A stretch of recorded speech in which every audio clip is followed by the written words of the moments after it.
Et ce constat sans détour de la part du président français, la Russie n'a pas envie de cesser le feu, déclarait Emmanuel Macron. On l'écoute.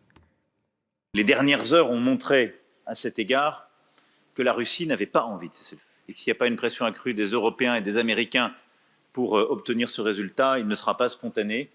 Et au fond, la Russie veut reprendre des discussions qui sont connues, celles qui se sont tenues entre février et mai 2022, qui n'ont pas empêché les crimes de guerre à Boutcha et ailleurs et qui n'ont donné aucun résultat.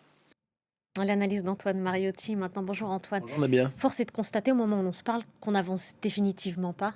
Non, et ce que l'on craint pour l'instant se réalise, mais on espère que ça évoluera évidemment, il faut rester optimiste, mais c'est qu'il s'agisse d'une négociation pour la photo finalement, pour dire que symboliquement il y a eu des négociations directes pour la première fois en 3 ans, ce qui est toujours positif, entre les deux protagonistes, donc entre les Russes et les Ukrainiens, mais pour l'instant il n'y a aucune avancée. Il y a, après cela dit, lors d'une première réunion, ça avance quand même assez rarement, chacun campe sur ses positions, fait des demandes inacceptables, et puis petit à petit, quand il y a de vraies négociations, on avance. Maintenant, il faudra voir si ça avance ou si chacun dit, vous voyez, l'autre n'est pas de bonne foi, donc on n'avance pas, on rentre chez nous et c'est terminé.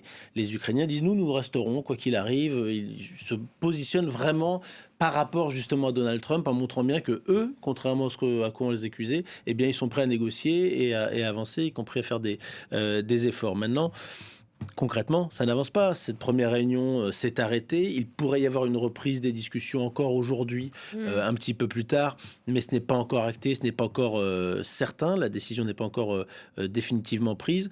Potentiellement, ça peut être aussi demain, mais en effet, il n'y a pas d'avancée parce que côté russe, de toute façon, sans surprise, il y a des demandes absolument inacceptables du côté ukrainien. Ils avaient déjà dit que pour avoir ne serait-ce qu'un cessez-le-feu temporaire de 30 jours, donc c'est une petite pause finalement au milieu de plus de 3 ans de guerre, eh bien, il faudrait que les Ukrainiens abandonnent 20% de leur territoire, y compris les zones qu'ils contrôlent aujourd'hui dans le Donbass haute, parce que les zones conquises ou en tout cas annexées par les Russes ne sont pas entièrement contrôlées par les Russes. Il faudrait accepter aussi qu'il n'y ait plus une seule arme occidentale qui vienne en soutien aux Ukrainiens, etc., qui renonce définitivement à vie à ne pas intégrer l'OTAN, tout ça pour un cessez-le-feu de 30 jours. Ça fait quand même un peu beaucoup. Donc forcément, ce n'est pas acceptable du côté des Ukrainiens. Il faudra voir s'il y a une évolution. Pour l'instant, on n'en voit absolument aucune. Et de qui pourrait venir un coup de pression pour accélérer les choses? C'est pour parler se tiennent en Turquie, donc il y a une médiation turque. Les Américains se sont aussi imposés un certain moment, se pose la question du rôle des Européens. Qui en réalité peut aujourd'hui forcer le président russe à avancer? Les Turcs sont là comme des facilitateurs. Ils ne veulent pas mettre une pression énorme ni sur les Ukrainiens ni sur les Russes, donc ce n'est pas d'eux d'où va venir le salut de cette guerre-là.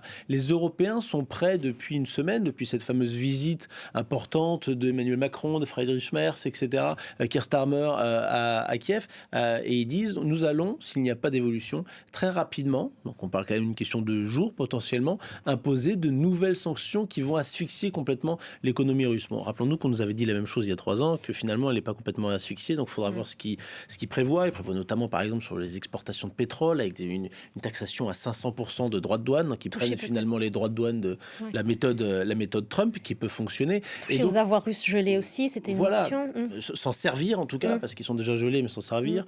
Mais alors, il faut voir légalement ce qui est possible ou pas d'ailleurs sur ces questions-là, c'est pas si simple. Donc le seul qui peut vraiment faire une pression extrêmement forte, c'est Donald Trump. Pour l'instant, on voit bien qu'il n'en a pas envie, que la pression, il l'a mise essentiellement sur les Ukrainiens. On se rappelle tous de l'épisode du Bureau Oval, on se rappelle des coups de semonce à Volodymyr Zelensky. Il n'en a pas fait beaucoup à Vladimir Poutine, même si il y a au Congrès, notamment avec le fameux sénateur républicain Lindsey Graham, un début de réflexion sur de potentielles nouvelles sanctions américaines contre la Russie, qui sont prêtes à être dégainées donc, par la Maison-Blanche assez rapidement avec le soutien du Congrès. Jean-Noël Barrot n'arrête pas de se référer à ça ces derniers jours. Et les Européens, quand ils menacent de sanctions, ils disent « c'est en accord avec les Américains, ils seraient avec nous ». Reste à voir si les Américains ne lâchent pas au dernier moment, ce qui est aussi une possibilité.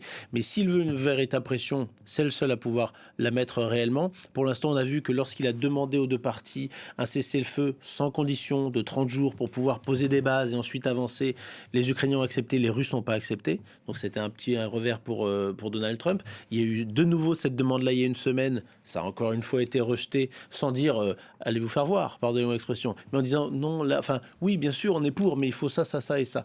Bon, bref. Donc du coup, ce n'est pas possible non plus. Et là, quand ils pensaient qu'il y aurait Vladimir Poutine qui viendrait jeudi, c'est encore une fois un revers quand même un peu pour les Américains qui n'arrivent pas à faire avancer ces négociations alors qu'ils en rêvent et qu'ils aimeraient bien s'en débarrasser. Je pense que c'est littéralement le bon mot de ce dossier le plus vite possible pour pouvoir avoir de nouvelles relations correctes et notamment économiques avec la Russie.